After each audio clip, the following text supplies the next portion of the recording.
Season 4 of the CG Open Invite has commenced and round 1 is already over. We've got the highlights here in this video here, but for those who haven't been paying attention to the channel or maybe just missed it, in the Discord we run an event at the moment called the CG Open Invite, who, as you can see right here, free entry, prizes for top spots, and it's sort of built in a fashion that allows for a very flexible sort of schedule, allowing people who are busy with work, busy with school, busy with whatever, to still participate. And it's a really great introduction for people to tournament style gameplay. If you maybe haven't had the confidence to join an official tournament yet, this is a fantastic place to start. Super friendly, pretty relaxed in terms of rulings and restrictions, and it gets you introduced to the actual formats that we would use in OTS style events or official tournament store style events. So pretty basic stuff. And again, if you want any more information about the event itself, or if you want to participate in future seasons, you want to jump into the Discord in the link below. It is separated into 4 rounds. Each round lasts a full week. So this is going to be the highlights from round 1, duels throughout the week, the best one from each match. Again, big shout out to all of our competitors. It's a 20-person tournament at the minute. And again, big shout outs to everybody involved. Gonna show off the best duels here. If you want to see more, hop into the Discord below. Let's get into the gameplay. Alrighty, so up first, we've got Supreme King versus Sweepin' Bell. Looks like we got Symphonic Warrior Runic versus Mathmech Bestials. Pretty interesting stuff. Let's get going. So we're going to be going first here with Runic. Runic opening up with Huggin. Pretty standard play. Huggin then's going to discard a card to grab their field spell from the deck. So now they're going to grab the Fountain, which is solid. They still have, of course, Freezing Curses in the hand. They're going to normal summon the DJ. DJ is going to set a Symphonic Warrior from the deck. Then they're going to activate the guitar into the Pendulum Zone, activating its effect, bouncing both back. So now he can use them in these skills to flip up his card to now search his deck for another Symphonic Warrior. Now this is pretty cool. I didn't realize Symphonic Warriors had plays, but they also have Beyond the Pendulum. Beyond the Pendulum is pretty damn amazing. They're going to go for the Drissworm here, banishing the Huggin from the graveyard, I suppose in an attempt to avoid it being recycled. They're going to go for the, what do you call this one? Guitar and the, what is this one? Guitar S. Got a Pendulum Summon for 2. Gonna go into the Dragster. Now Dragster, the way Dragster works is he can increase his level by 1 to, reduce his level by 2 to negate the activation of a spell or a trap, and in every standby phase or once per turn when your opponent activates a spell or trap, you can boost it by 1. These cards are very new to me. They're very interesting as well. I haven't seen them in quite some time, so I'm a little bit sort of fumbling over myself. Yeah, we're going to go into Warrior Rocks. Symphonic Warrior Rocks, 2,500 attack points. What does it do? It's going to grab back the DJ. Guitar going to drop the DJ, summon out the Synth from the deck. Freezing Curses, going to remove the top P from the deck, and now this guy is negated. That's going to really only be used to draw 2. Pot agreed, because why not? Going into Masquerena here and ending. So what are we ending on? We've got skill set up for next turn. We have Runic Fountain, unironically not doing anything because we didn't draw any quick play spells. So Runic Fountain, kind of dead right now, but we do have the IP Masquerena to go into a Apollosa potentially, or an Avramax, or a Unicorn, so we got an interruption here, as well as Dragster having a once per turn spell or trap negate. So ultimately we have a couple of interruptions, nothing huge, but we got a few. And we're going to go for the field, the Harpy's Feather Duster here. We're actually going to negate the Feather Duster, which unironically is a good play here. In most circumstances, I think I would have actually not activated that, and that would have worked against me. So you know what? Fair enough. I wouldn't have done that. Alan Bershon going to detach 2 here, going to get Search, and we're going to go Masquerena here. Masquerena being met with a Max C. Max C then allowing our opponent here to draw a singular card. 1 card could be the difference between winning and losing. We're going to go into Avramax here. Avramax, of course, being untargetable, indestructible, and a general pain in the ass. So let's see if our opponent can get rid of it here. We're going to go Mathmech Circular, pitching a card, using the Alan Bershon, tributing off the Drissworm to summon back the Diameter. Drissworm getting rid of Dragster while Circular is going to search the deck. That is a hell of a play right there. Really good stuff. Love to see it. We're going to grab Super Factorial directly from the deck here before now going into a Link 3 using the Microcoder in hand for the Transcode Talker. Now, Transcode Talker, unfortunately, can it use its effect? Is it activate the effect of Cybers? Technically, I think he can still use that, right? Because he summoned the Drissworm last turn. So he should still be able to do it, right? He's going to go Laplation here. Laplation is going to... Well, doesn't that send without targeting? It does. It outs the Avramax. Avramax then going to get rid of the Transcode. Okay, that's... Yo, there you go. Playing around the Avramax. Fantastic play. And even dumping a Fountain. That's pretty incredible turn. He's got the super factorial as well. Let's hope. Is he playing a second Laplacian? Are we playing a second Laplacian? We are playing a second Laplacian. Gonna go for it right away too. Holy crap, we are wasting 0 time going into our factorial here. We're going to chain in the Runic Tip, which makes total sense. Runic Tip is going to search the deck for a Runic card, adding it to the hand. That is all good. We're going to grab Freezing Curses. Now, that is all well and good, but you need to remember the fact that we have an Omni Negate on board with the Laplacian, and they're going to hand loop for 1 anyway, so it didn't actually really matter. We're going to dump the materials here, dumping 2. We're going to chain Freezing Curses, going to negate the Laplacian. That is, of course, going to be met with Laplacian's Omni Negate in the form of the Diameter. So it is still going to be able to pitch a Speller Trap here. We're going to get rid of the Fountain. So now the Runic cards are out of commission, but we still have the Pendulum cards. We're going to go Guitarist to return both the hand. Going to normal summon Guitar, grab back DJ, summon out the Guitarist from the deck in face down defense. Going into another copy of Beyond the Pendulum. Beyond the Pendulum, paying 1200 life points, going to search the deck for another DJ, going to go Guitarist. It is negated, as well as DJ, which is also negated until he conducts a Pendulum Summon. Going to bring back the Symphonic Warrior off of the Pendulum Summon. Now they're going to go DJ, flipping up Guitarist. That's going to trigger off the keyboard in the grave. Going to change this to a rock-type monster. That's going to activate Symph in the grave to return the keyboard to the field. And I'll get the Synchro Summon into Baron de Fleur. The absolute combos on this mad lad. This deck is surprisingly really damn good. What the hell is going on right now? We're going to pop the back row, sign a conflict, get that shit out of here. No battle phase though, because of Runic cards. So we do have the double Laplacian.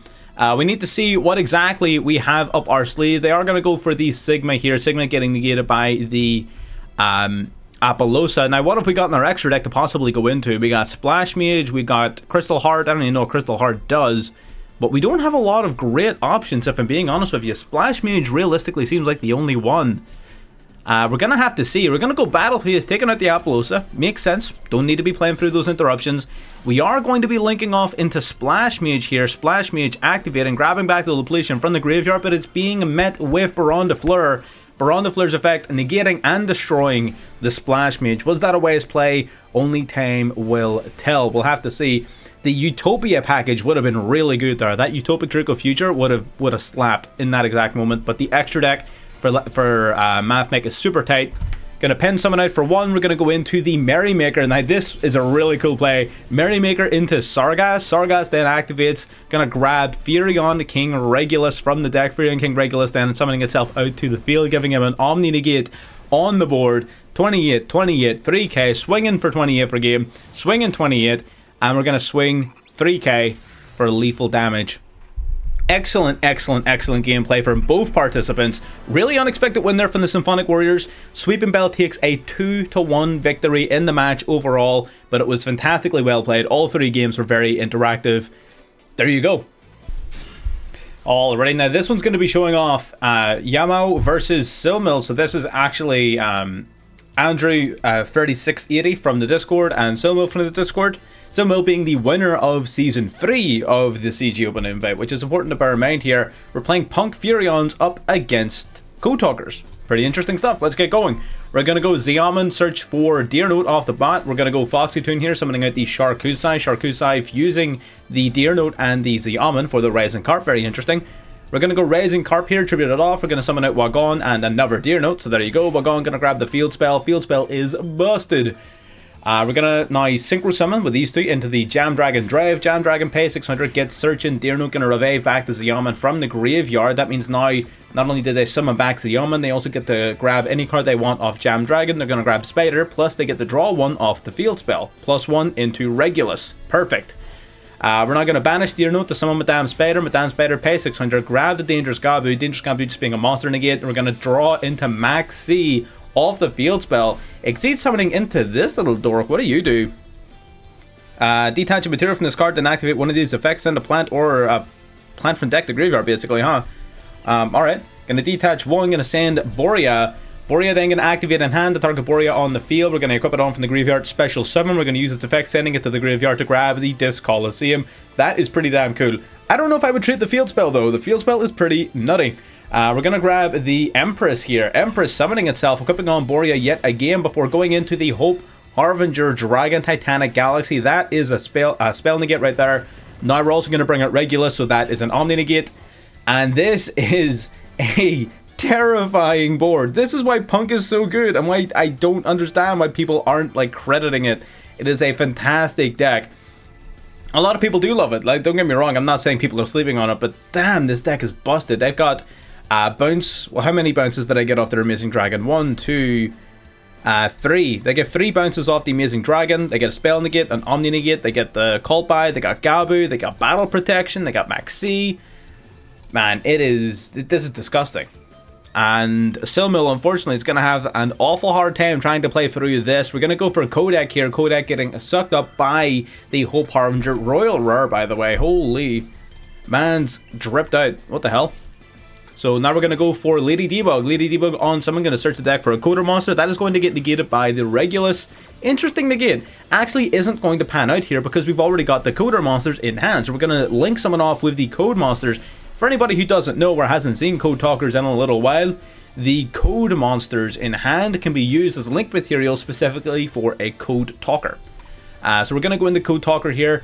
The Micro Coder going to activate Engrave. They get Searching. That is going to get negated by the Cult by the Grave. Again, very unfortunate, but we still have a little bit of gas here in our hand. We're going to be able to use Generator and Code Talker. We're going to link summon yet again, this time into Link 3, going into the Transcode Talker. Transcode still gives us some extension. Generator going to send Dotscaper from deck to graveyard. Dotscaper going to resummon itself out to the field. That's when we're going to see the Gabu, which is an interesting play. But now they're going to go for Sharkusai. I feel like the Gabu was a misplay, if I'm being honest. But the Amazing Dragon here coming out, bounce both back to hand, set 1 pass. What do you do, right? We've already got Lethal on board. 3k, 3k, 28. Going to use this to bring back Wagon here. Melee of the Trees going to bring back Borea from the graveyard as well, so we can go into the Psychic and Punisher, just so we can banish the back row, I guess. We're going to go Arc Gyro, sending the Furion, activating the Yule from the hand, absolutely going ham here. We're going to banish the 2, getting rid of the back row, boosting ourselves up to 5,800 before going for lethal. We must have had damn near 20,000 attack points on board there. And from that, I guess you can assume that that was a 2-0 victory here to Andrew or Yomo there. Andrew, very well played. Silmo, winner of the last event. It looks like you got a little bit of catching up to do, my friend. Again, now you've got a glimpse of what's possible. I know you took a little break from the game, but now you've got a glimpse of it. Let's see you come back with a vengeance in the next round. But very well played, Andrew, nonetheless. Well done to both contestants. Alright, getting into this one, we got Zay versus Ichibro. We're going to go for Siren here, playing some Tearlaments in the Siege Ubanimbe. Very interesting. We're going to fusion summon out for our Tearlaments. Kikalos now. Kikalos going to try and search the deck here. We're going to get hit by an Ash Blossom. And looking at our hand and field, we do not have a tier monster to summon. That means our Kikalos is dead in the water. No way to get rid of it. We're going to have to set 1 and pass, and hope that the 2 hand traps is enough to see us through. We do have Maxi though, and no Ash Blossom to counter. It means our Dino player is going to have to be a little bit more cautious. We're going to go for Fossil Day, grabbing Mist, normal summoning the Animadorned Archosaur, popping the Giant Rex in hand to grab the Double Evolution Pill. Now we're going to go for Miscellaneousaurus, activating it to make our dinos unaffected for this main phase, banishing 2 from grave, summoning out the Ultimate Conductor Tyranno. That is, of course, going to trigger off the Giant Rex, which we banished, summoning it out to the field here, giving our opponent a couple of draws. We're going to go Pentastag. Now, Miscellaneousaurus banishing itself from the graveyard. Looks like we're just taking on the Maxi challenge. We do not care. We're going to go Tyranno, popping the baby. Going to grab a monster from the deck. But DD Crow is going to come in here and do exactly nothing, because the banishment of the baby Ceratosaurus doesn't actually matter. So they are going to get the summon and Oviraptor straight from the deck. Ovi comes out. Ovi gets searching. Going to grab another Ultimate Conductor Tyranno. But unfortunately, I don't believe we have enough dinos to banish for it, so we cannot summon it to the field. We are going to go for 23 over the Kikalos though. 18 to the face, 16 to the face. So we did survive the turn. We did a lot of damage, but our opponent got to draw a bunch of cards and they still live the turn. So now we're going to see some Sprite Tearlament plays. We're going to go Rhino Heart here. Rhino Heart sending the Havness, fusion summoning back for the Rule Kalos. Rule Kalos is a bit of a problem here. We're going to go Siren, summoning it out to the field, sending the Apara to the grave. Merly then activating in the grave alongside the Scream that were just sent there from the deck. We're going to grab Sulliak here from the deck. Sulliak's a very good card. Merly then going to fusion summon by shuffling 2 back to go into another Kikalos. Very interesting. Kakalo's then going to grab another Merly directly from the deck, and it is at this stage that the Tyranno pops the monster on the board to flip all of our opponent's monsters face down. That means no more Tearlament effects for you. Now, here is a bit of a questionable play here. We have Lethal on board. We do not need to do anything. We attack with the Ultimate Conductor under the Pentastag, and we have game. We decide to BM just a little bit. We decide to BM a little. We are going to summon out the Nemesis Corridor here. We're going to tribute off the Corridor for the Colossus. Summoning out Thunder Dragon Colossus in a Dino deck. God damn. Into the battle phase, we activate Conductor's Effect, which is a big misplay that triggers off Kakalo's. Not only does it get you less damage, you would have had lethal damage over the defense of Kakalo's, but you also lose out on your, unless I'm missing something. But that would have been lethal damage. Now they get summoned out Rhino-Heart, Mill the Havness. We are going to go Celiac here. Celiac negating the Ultimate Conductor Tyranno while summoning back the Rokalos from the graveyard that was just sent. We are still, however, able to get 1100 damage over the monster in the field. We're going to go Scrap Raptor popping itself. Going to grab the Scrap Chimera from the deck. Summoning the Chimera. In addition, going to activate Chimera, getting negated by Rokalos here. I can only imagine pitching a monster to destroy it as well. And so the Scrap Chimera is destroyed. Celiac does get sent to the graveyard, but we do manage to summon another copy of the Ultimate Conductor Tyranno now that we have enough dinos in grave. So it's still anyone's game here. 200 life points and a dream, but they are playing Tearlament, so it's not exactly game over just yet. We can still see them pull this out here. We're going to go Siren here, pitching card to grave, milling 3. We milled a Havness. Havness then Fusion, summoning 3 back for Kaleidoheart. Kaleidoheart's going to target a monster in the field and shuffling it back into the deck. They're going to go for the Tyranno. Tyranno, quick play activating here. We're going to pop a card in our field, popping itself to flip everything face down. They are, however, able to flip the Rokalos back face up, going into a Sprint of all things here. Sprint sending Merly. Merly then activating in the graveyard, going to shuffle back to summon another Kikalos. Our opponent must be very confident in the Tearlament plays here, sending a Siren to grave, shuffling back to Fusion Summon yet again into another copy of Rokalos here. But you got 200 life points. You cannot afford to be taking these losses. Going to swing in the Colossus, do absolutely nothing, realize that it's GG's, and go out honorable with the honorable way there. It was a really good game. We see some top tier Dino action taking on some top tier Tearlaments, of course. Tearlaments being one of the best decks in the game, mixed with Sprite, which is a fairly unique mix, I will grant you that. Both of which, however, are tier 1 decks, and we see Dinos out here absolutely killing it. Fantastic play here, 2-0 to Ichibro over Zay. Well played from both sides, really engaging game there. Love to see it. Let's see more of it in the next rounds. Alright, we've got MTO7 up against the Agony. I'm assuming that's meant to be. We're going to start with Absolute King back Jack. Looks like we're playing some sort of virus deck, but that will turn out to be Lair of Darkness. So we're Lair of Darkness up against Salomon Greats. Love to see it. We're going to go Pot of Desires here off the rip. Brave man. We're going to go Dark Bribes. We lose top 10 cards off the top of our deck, but we do eat a spell Trap Negate, and we get to draw 1. So you know what? That's totally fine. We're going to go for Circle here. Circle grabbing the Royal Rare Gazelle. We're going to normal Foxy though. Foxy revealing the top 3 of the deck. We get to look at one of them among them. We're going to grab Salomon Great Rage. Pretty fantastic hit there. Now we're going to go into Baylynx. Baylynx on summon, of course. Going to trigger off the Gazelle to special summon itself out. Not searching for the field spell. I'm assuming we banished it out of our banished cards. Yep, there it is. That's why we don't start with Desires. We're going to bring back our Spinning, attacking him, and of course getting reduced to 0 by Linkuriboh. 2k to the face, 500 to the face. I guess we're sort of safe in the assumption that our opponent doesn't have very much in the way of plays. We're going to go Mirage Stalio, summoning out Jack from the deck. We're going to go Splash Mage. Now, thing is, you can't use the effect of Splash Mage on the turn you summon out Mirage Stalio. Mirage Stalio locks you into fire effects only.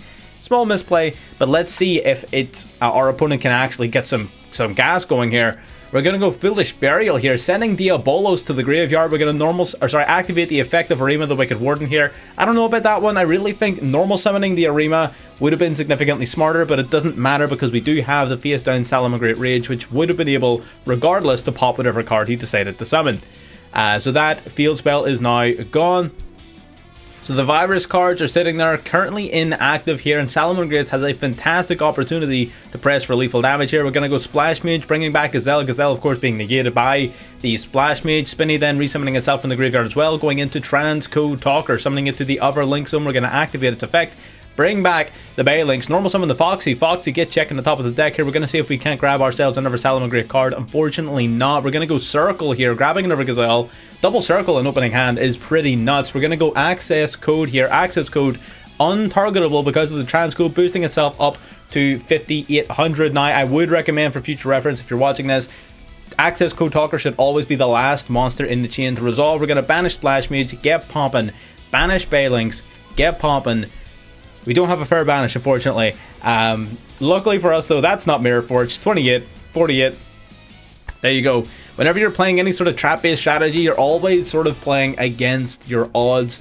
Unfortunately, Layer of Darkness on this occasion just couldn't pull it out. It was a decent attempt, though, but that is a sound 2-0 victory to MT07. Very well played. Alright, getting into our game between P.U.N.K and Zoardo. Okay, so we're going to open up with Set 2 Pass, playing level 8 Axis, which is going to be pretty interesting, up against P.U.N.K Bestial. So let's see how this one plays out here. We're going to go Skill Drain on the activation of the Wagon. So unfortunately our P.U.N.K player is going to be struggling a little bit here to catch the sort of traction that they need. We're going to go Foxy Tune though, tributing off Wagon to summon it out. We're going to normal summon these Sharkusa as well. Droplet dropping the Jet Dragon to the grave to reduce the attack points of the Foxy Tune down. So we're minimizing the amount of damage that we're going to take, and realistically we don't have a lot of other uses for Forbidden Droplet. But now we're going into the Psychic End Punisher, Royal Rare Punisher. Beautiful card. Top decking into Return of the Dragon Lords. That is a very good card. We're going to start by going for our Danger Thunderbird. Here we're drawn to another Return of the Dragon Lords, bringing back the Jet Dragon from our graveyard.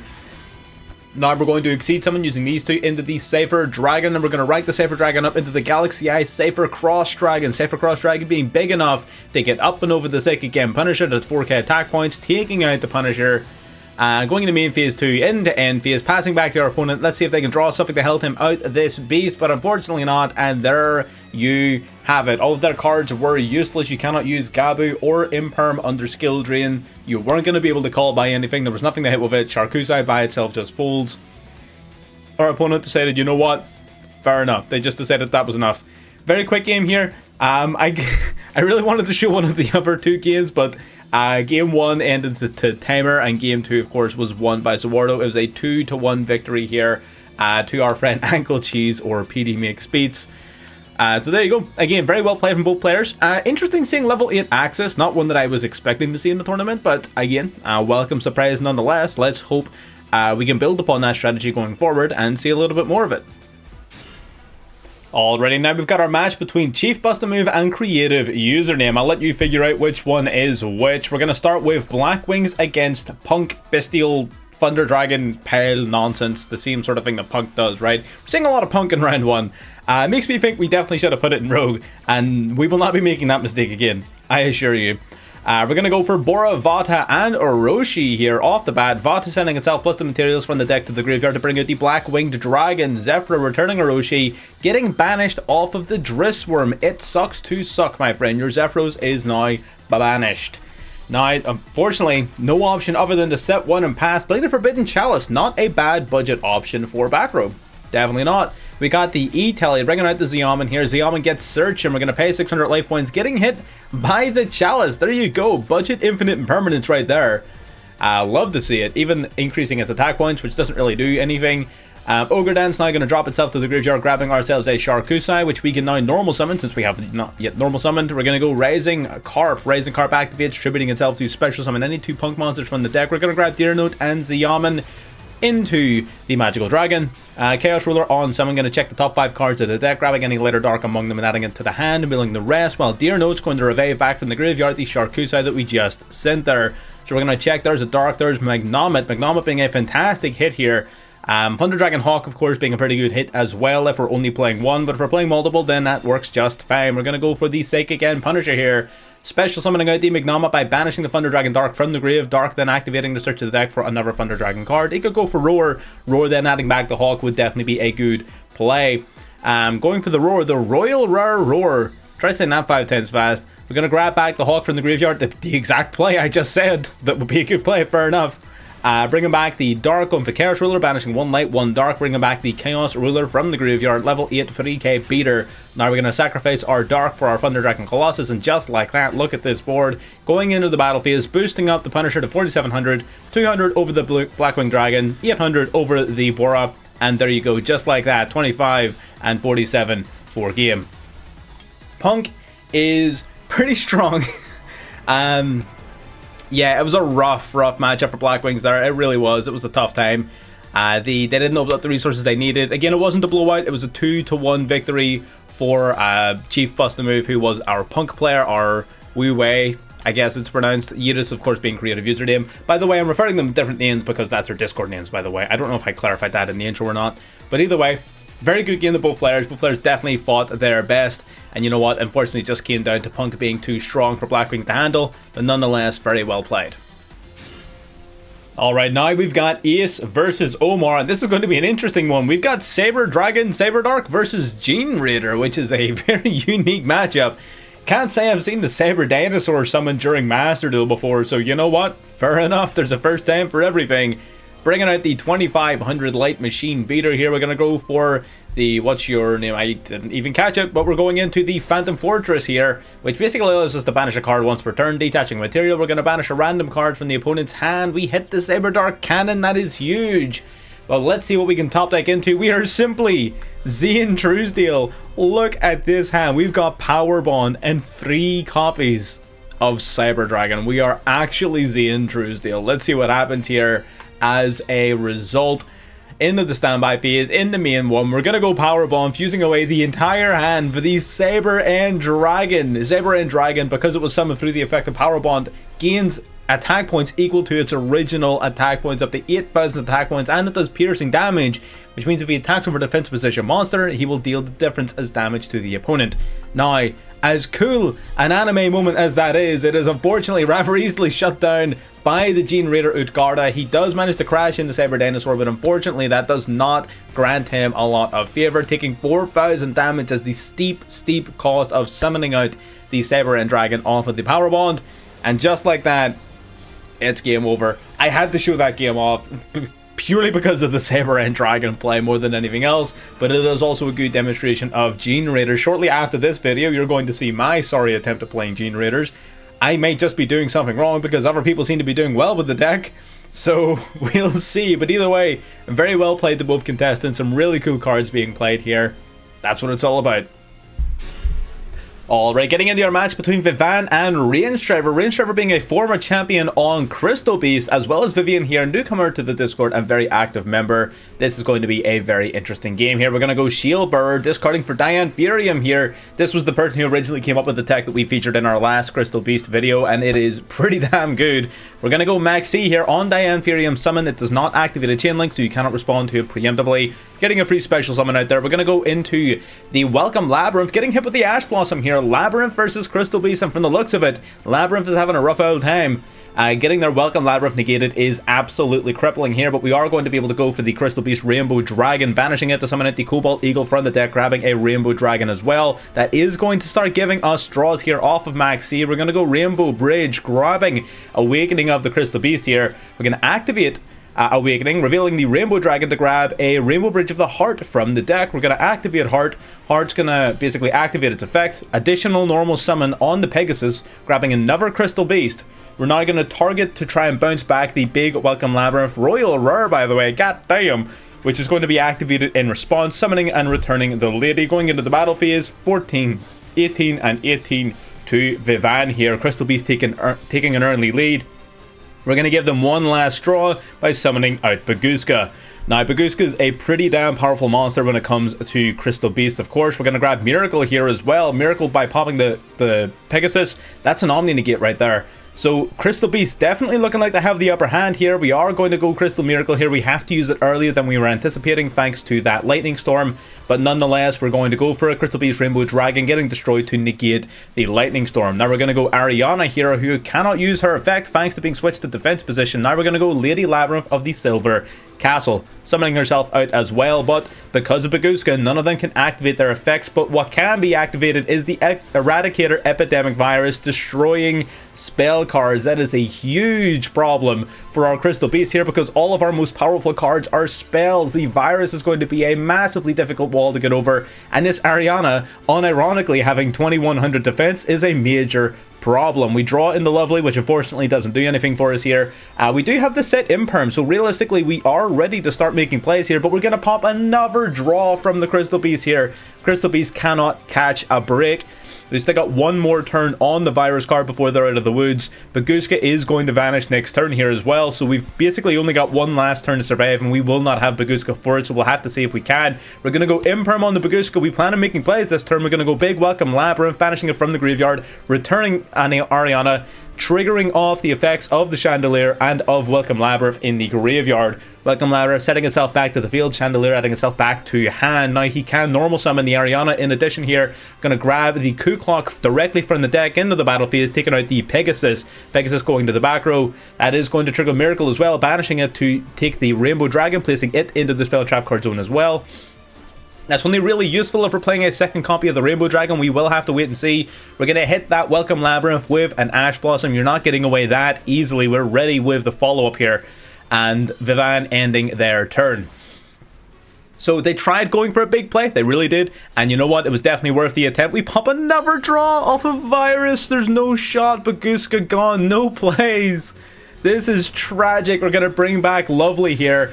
Lovely then bouncing back Ariana so we can pop an additional card. We're going to activate Welcome Labyrinth here as well. Welcome Labyrinth setting itself back to the field. We're going to discard a card to use our Chandelier's effect as well. Chain Link 3 during the opponent's end phase, setting Welcome Labyrinth. Welcome Labyrinth setting itself back to the field. I don't know why we set another one. Maybe we don't have any other cards to set, but he's popping the Rainbow Dragon. If we're only running one Rainbow Dragon, that is a big problem, and that's assuming we even get another turn. Let's see if Labyrinth can pull it out here. We're going to go into the main phase. We're going to normal summon Ariana. Ariana gets searching for Lady. Lovely then's going to activate her effect, grabbing back Big Welcome. Coup Clock activating, so now we can activate a card on the turn that was set here. Going for Big Welcome, summoning Ariana, returning Ariane, just to return Ariana back to hand. Both of them activating their effects, Chandelier activating its effect, and it's looking pretty damn over here. This is not a good look for Crystal Beast thus far. Adding the Chandelier back, drawing one, summoning the Lady from hand off of the Ariane's effect, popping the Rainbow Dragon face down with Lovely. Now we're going to activate Welcome Labyrinth as well as the effect of our Lady Labyrinth at the Silver Castle, setting Ace Dragon's Prison to the field alongside summoning out an additional copy of Lady. That's 3k. That is 3k, and this is lethal damage. 29 into 2000, and that's game over. A valiant effort, but that Epidemic Eradicator virus just absolutely cooking our Crystal Beast. Unfortunately, 3 draws in a row, no traps, no monsters, all spells, and that's the big thing about Crystal Beast. They're very reliant upon their spell cards, so a virus card really does shut them down. Vivan had a really positive matchup in that occasion. Very tough break for our friend here, Reinstra, who unfortunately actually had to fall out of the tourney last second, so this may be the last we see of Reinstra until the next season of the CG Open Invite. We shall wait and see, but his spot will be filled. Either way, let's get into the next one.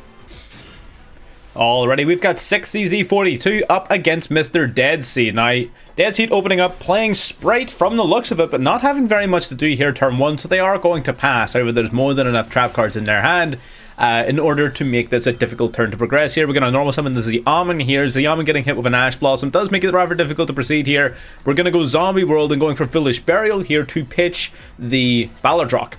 Ballardrock being in the graveyard means that it's going to come back during the standby phase, which gives us 2 interruptions, a negate on a monster as well as banishing a monster from the field or graveyard. We're going to normal summon the Beaver here, activating Ballardrock in response to negate the card. We're going to get hit with an Imperm here. Imperm stopping the Ballardrock in its tracks, and it can only use its effects once per chain, which means Ballardrock is down. We have no responses this turn. We're going to see if Sprite here, I mean, Sprite is Sprite, right? I mean, it is the best deck in the game, in my opinion. I don't even really think it's close here. We're going to go Gigantic into blue. Blue search Jet. Jet will summon out, searching the deck for Gamma Burst. We can see here sprites are lining up to try and go for a game. Triple Tactics Talent's going to try and steal the Ballardronk here, so we can link it off with the blue to go into Sprite Elf. Sprite Elf, then bringing back a monster from the graveyard. Back comes blue once more. Now we're going to Exceed Summon into the Cat Shark. Cat Shark then activating its effect. We're going to grab, detach a material, doubling the attack of the Gigantic before going into Gamma Burst, boosting everything up by 1400. 13 over the Xiamen, 46 from Gigantic, and 28 for game.